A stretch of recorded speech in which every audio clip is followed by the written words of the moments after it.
चलती ट्रेन में एक लड़के ने देखा कुछ खतरनाक चेहरे उसकी चचेरी बहन की सोने की चेन पर नजर गड़ाए बैठे थे। जैसे ही वे उसके पास से गुजरे चेन हवा में गायब हो गई, लेकिन अगली ही पल वो लड़का उन गुंडों से टकराया और एक झटके में चेन उनकी जेब से निकालकर वापस अपनी बहन को पहना दी, बिना किसी को भनक लगे। अब जैसे ही जेब कतरे अपनी जेब में छुपाई हुई चेन लेकर अपने बॉस के पास पहुंचे, उनके चेहरे पर जीत की चमक थी, लेकिन जैसे ही उन्होंने जेब में हाथ डाला उनके चेहरे की हवाइयां उड़ गयी, चेन गायब थी। एक पल को उन्हें खुद पर शक हुआ, फिर एक दूसरे को देखा और तभी समझ आया ट्रेन में कोई ऐसा भी है जो उनसे भी बड़ा खिलाड़ी है। अब सवाल ये है, आखिर ये लड़का है कौन और इस ट्रेन में इतने जेब कतरे एक साथ क्यों घूम रहे हैं? सच जानने के लिए वीडियो को अंत तक जरूर देखना, क्योंकि असली खेल अभी शुरू हुआ है। उससे पहले वीडियो को लाइक और पेज को फॉलो जरूर कर ले। असल में इस लड़के की कहानी आज से नहीं 20 साल पहले शुरू हुई थी। बचपन से ही वह असाधारण था, तीरंदाजी, हाथ की फुर्ती और दूर से चीजें पकड़ने जैसी कलाओं में माहिर। महज 6 साल की उम्र में उसके हाथों में ऐसा हुनर था जो बड़े बड़े योद्धाओं में भी दुर्लभ होता है। लेकिन उसकी असली परीक्षा उस दिन हुई जब वह अपने माता पिता के साथ ट्रेन में सफर कर रहा था अपनी माँ का इलाज करवाने के लिए। पर उस सफर ने उसकी जिंदगी की दिशा ही बदल दी। कुछ जेब कतरे गुंडों ने ट्रेन में ही उनके इलाज के लिए रखे सारे पैसे चुरा लिए। इलाज नहीं हो सका और माँ ने दम तोड़ दिया। ये सदमा उसके पिता भी सह नहीं पाए और कुछ ही दिनों में वो भी दुनिया छोड़ गए। उस एक दिन ने लड़के को बदल दिया। तब से उसने उसी ट्रेन को अपना मैदान बना लिया। दिन ब दिन वो एक एक करके जेब कतरों की गर्दन पकड़कर पुलिस के हवाले करता रहा, शायद इस उम्मीद में कि कभी न कभी वो एक चेहरा जिसने उसकी माँ की सांसें छीनी थी उसके सामने आ जाएगा। उस दिन जब ट्रेन अंधेरी सुरंग में दाखिल होती है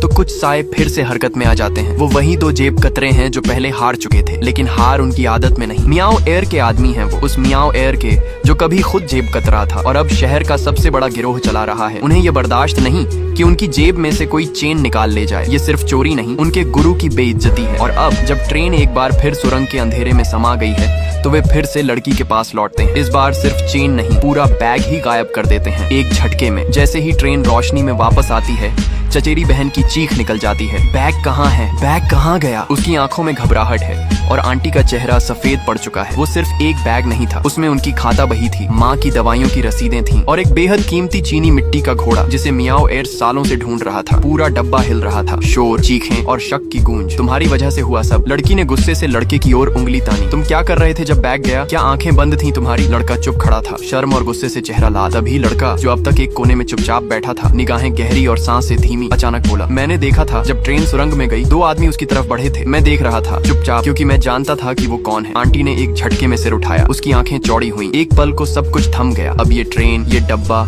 ये यात्रा, अब ये सिर्फ चोरी की घटना नहीं रही, अब ये एक खुली जंग थी। और दूसरी तरफ जब टाइगर भाई ने बैग खोला तो उसमें एक कीमती मिट्टी का घोड़ा बाहर निकला। वही तो उसे चाहिए था। लड़का बोला, चलो। तीनों तेजी से आगे बढ़े। जिस डिब्बे में कुछ देर पहले मियाओ एयर के गुंडों ने हाथ मारा था, अब उसी डिब्बे की ओर 3 लोग